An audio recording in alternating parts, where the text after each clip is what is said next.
Hola Madú, bienvenido. Hola Faina, ¿qué tal? Es un placer tenerte aquí, muchísimas gracias. Para mí es mutuo. A ver, Amadou, vamos a empezar por presentarte. Tú te llamas Amadou Fofana.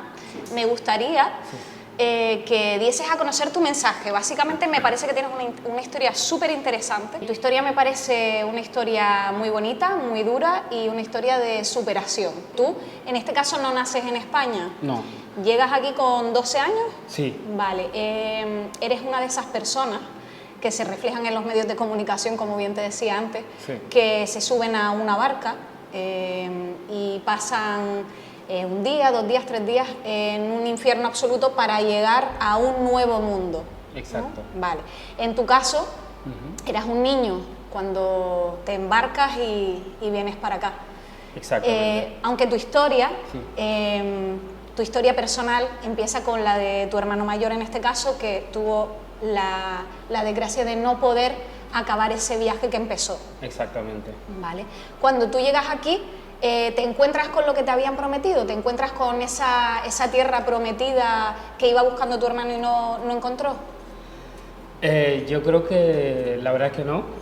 Yo creo que yo y otros muchos que deciden tomar ese camino no encuentran esa paraíso, por así decirlo, que venden ahí, ¿no? Que es una imagen creada tanto por los países europeos de una manera u otra de seguir controlando el continente africano, como los propios migrantes que están aquí, que al final pues tampoco visibilizan las realidades que viven aquí. Nunca podemos generalizar de todo, ¿no? Porque al fin y al cabo, quiera o no, la circunstancia cambia y África, aunque en base a la imagen que se nos ha creado, no es un país, ¿no? Es un continente muy grande en la que las realidades de la gente cambian muchísimo. Claro, sí. Pero la realidad sí que viene siendo que al final, cuando tú eres joven y, o padre o madre y por circunstancias, pues vives entre comillas de lo que tienes, de tus recursos, de lo que cosechas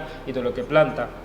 Y lógicamente tanto el cambio climático como problemas sociales hacen que muchas personas pues viven al día. Pero sí, desde fuera la gente que llegan dicen, te prometen que vienen a cambiarte la vida y que al fin y al cabo lo que tú persigues o el dinero que tú ves lo traen ellos. Y que son esas mismas personas en las que al fin y al cabo son los que explotan los recursos tuyos porque tú no tienes conocimiento de que tiene una riqueza inmensa. Y eso hace que al fin y al cabo, cuando tú dices, ¿cómo puedo cambiar mi vida? O ¿cómo puedo mejorar mi calidad de vida? Pues mirará el continente donde se supone que viene el dinero. Lo que primero tenemos que entender es que el tema de emigrar forma parte de la naturaleza humana, de la naturaleza de la persona, que es cambiar. Que, por desgracia, perdona que te interrumpa, nosotros en Canarias específicamente muchas veces la gente se olvida de que nosotros también fuimos esos emigrantes y nos embarcamos para otros países en busca de, y no hablamos de riqueza, sino de subsistencia. Yo volví 10 años después a visitar a visitar a mi familia, que eso, como comentabas antes, es el momento más complicado para mí y que al fin y al cabo pues, ha habido como un antes y un después, que cuando tú pasas 10 años sin ver tu padre, tú pasas 10 años sin ver tu hermano pequeño, cuando tú ya tienes una, vamos a decirlo, una imagen construida de tu padre con poco cana, más joven y demás. Claro. Y cuando vuelve y lo ve ahí que ya... Claro, eres consciente del paso del tiempo, ¿no? Exacto, ya es mayor, ya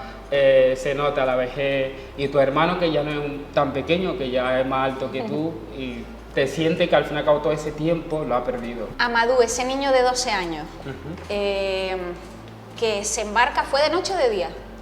De noche. De noche.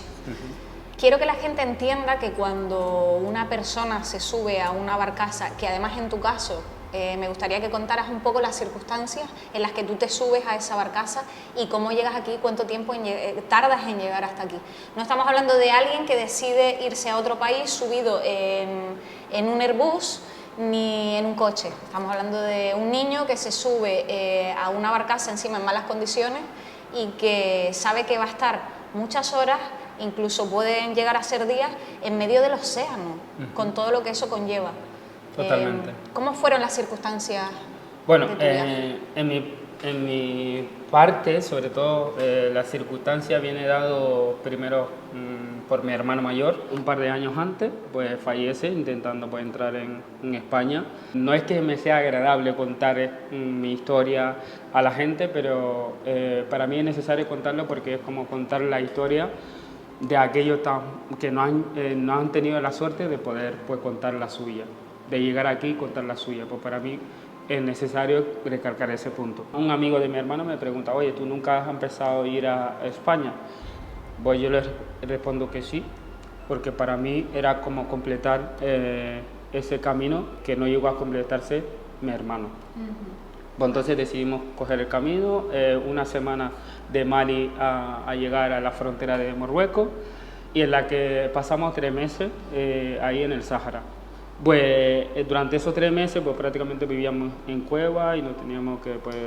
Eso también yo creo que hay mucha gente que lo desconoce, no es que tú estés en tu casa, te subas a una barcaza y emprendas el viaje, muchas veces hay un antes, ¿no? O sea, sí, hay un antes y muchísimos aspectos, muchísimo de gracias y muchísimo porcentaje de gente que se queda en el camino. Después de 3 meses llega el momento de coger el barca por la noche y al ver la barca después de tanto tiempo, pues corren todo el mundo para intentar subir. En ese al lado pues se volca, ¿no? La barca. Muchas veces pues me pregunto a mí mismo por qué no tuve miedo, porque para mí era que podía llegar aquí o podía estar con mi hermano. se van con la barca ya perjudicada, la barca Exacto, ya está... deciden, oye, pues nos comunica que la barca tiene agujero, que si subíamos pues es posible que no llegáramos.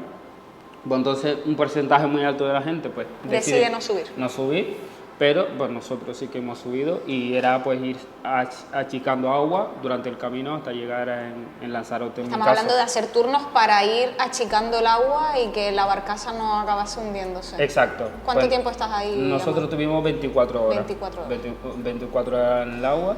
Vamos a quedarnos con tu vivencia al llegar hasta aquí, con lo que has hecho de tu vida, que hoy en día eres una persona que ayuda a los demás, que da voz a los demás, que siempre es muy importante. Nosotros nos gusta recalcar que es muy importante escuchar a la gente, porque todos somos gente. Muchísimas gracias por lo que haces, por acompañarnos y bueno, pues siempre serás bienvenido. Un placer, muchísimas gracias. Gracias, Amadou.